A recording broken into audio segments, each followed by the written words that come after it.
Rabbi Nathan Davidovich, speaking to you on behalf of the webyeshiva.org, speaking to you from Efrat, Israel.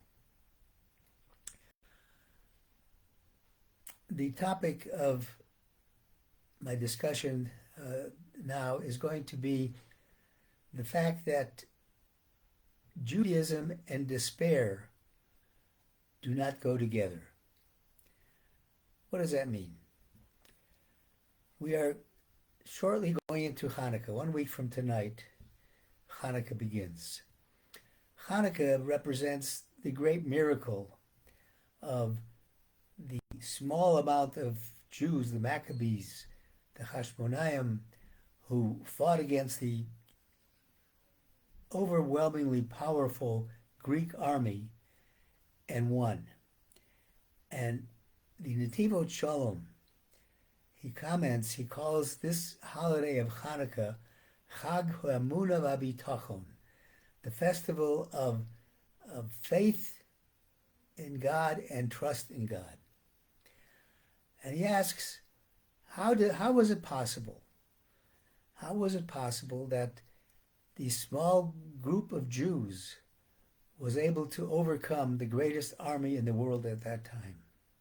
And the message of this and his answer should give us all reason to look forward to the light of Chanukah and absorb the faith and Emunah and Bitachon, the trust in God that comes with Chanukah and understanding what Chanukah is.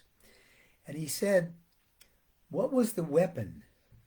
The weapon of the Maccabees that enabled them to defeat the great Greek army.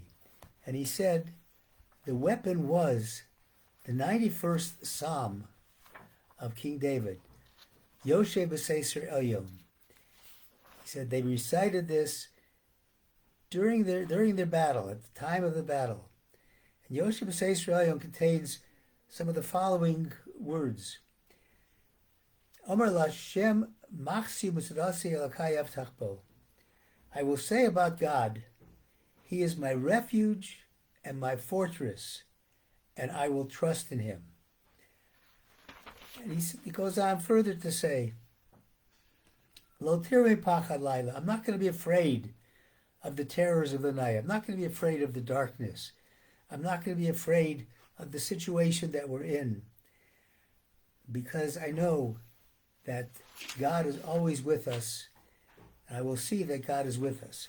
And that psalm is what, according to Netivot Shalom and many other commentators, brought about the success. The success was not a military success. It was success over and above nature. And we have to understand that when times look especially dark, and it looks like there's no way out of a situation, or it's a very difficult situation. For example, here in Israel right now, we're fighting a war with Hamas, these terrorists, who are still holding over 150 kidnapped people, babies, women, children, old people, young people. God knows where they are in Gaza. And without God's help, without God's miracle over and above nature, we can't complete the rescue. We need the light of Chanukah, the faith, the hope that comes with that, because it is through that faith, it is through the faith and the light that the menorah, the lights of Chanukah give us. It's through that faith that we will be able to bring the complete saving of our people. There is a story I will share with you about how the importance of the Chanukah lights, the candles we light on Chanukah, can bring hope. And the story is told about the Chanukah in Bergen-Belsen concentration camp. And it's a story about Rav Shmelka. Rav Shmelka was Rav Shraga Shmuel Schnitzler, who was later referred to as the Chavarav in Hungary. And he was in the camp, and he was trying to keep people's hope alive, keep people from leaving hope, from losing hope. And he would tell them, he said, a Jew and despair cannot exist in the same body. And as Rabbi Nachman said, Ein Yush ba'olam, there's no such thing as giving up in this world. So he would try to give stories and give strength to the people in his barracks to get them through. And this story occurred in December 1944. And just a month before Chanukah, when people start thinking about Chanukah and start telling about the laws of Chanukah, he started thinking about, what are we going to do here? I have to have a Chanukah menorah. I have to light the Chanukah candles. And he was worried about it day in, day out. He was asking people, maybe you know somebody who works in the kitchen, they can take a little oil for us so we can have a candle to light. And nobody had any answers for him. They didn't have any access to any oil.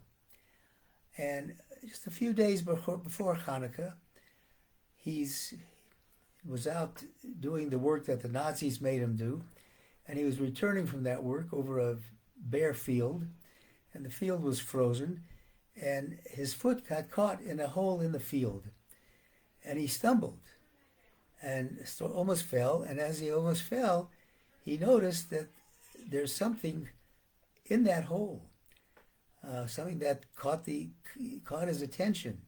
So when nobody was looking, he bent down and saw that it was a little glass jar, and it was full of oil. And he dug a little bit further, and he found an envelope, and in this envelope were 8 different glass cups and 8 wicks to be able to light the 8 lights of Chanukah. So he thought some other inmate must have, some other prisoner in this concentration camp must have hidden it here, and hopefully he'll come back and use it. So he covered up the hole again, and he went away, and he then for the next few days kept asking people in his barracks, I found a bottle and a menorah basically in the ground, buried in the ground. Did you bury it? Do you know anybody who did? Well, they thought he was losing his mind because nothing like that would happen. And he kept hoping that the owner of this buried menorah, the glass cups and the oil, would return. And just right before Chanukah, he didn't hear about anybody. No, he didn't return. So what happened is he went out, he dug this stuff up, and when the people came back on the first night of Chanukah from their work, they saw that he had on one of the bunks, he'd put these 8 glass things, and there was oil in the first one for the first night of Chanukah, and a wick, because there were 8 wicks that were found with it, and he made the blessing, L'hadlik ner shel Chanukah, and lit the Chanukah light, and gave them hope once again. He told them the story of Chanukah, told them the story of hope, the story of never giving up hope, that you never know what's going to happen. God is always going to come through for us. A few months later, they didn't know it at the time, but in April of 1945, Germany surrendered and the camp was liberated. He was saved, and he returned to Hungary, where he served as a communal rabbi. And after a period of time, he decided that he would take a trip to America. And there he would visit one of his childhood friends, Rabbi Teitelbaum of blessed memory, the Satmar Rebbe. And he's visiting with the Rebbe, and the Rebbe, they're talking about their experiences. The Rebbe said, I was also in Bergen-Belsen. And I left there in about December, just before Chanukah of 1943. And he said, before I left, I was able to bribe some guards and get 8 little cups and some oil and some wicks so I could light the Chanukah candles, but I wasn't there, and I I guess there's nothing happened to them. And Rosh Melchila said, in fact, I found those candles that you buried, and I lit them, and I gave hope to everybody around me. And my blessing to all of us is that we see the light, we access the light of Chanukah and the hope that comes with it and the trust in God that comes with it, and recognize that no matter how dark things are, how dark things seem, nothing will survive the light of God and the light of the Chanukah candles. Let us all light our lights as bright as possible.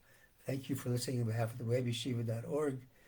I wish everybody a wonderful Shabbat, and a week from now, a joyous, illuminated Chanukah.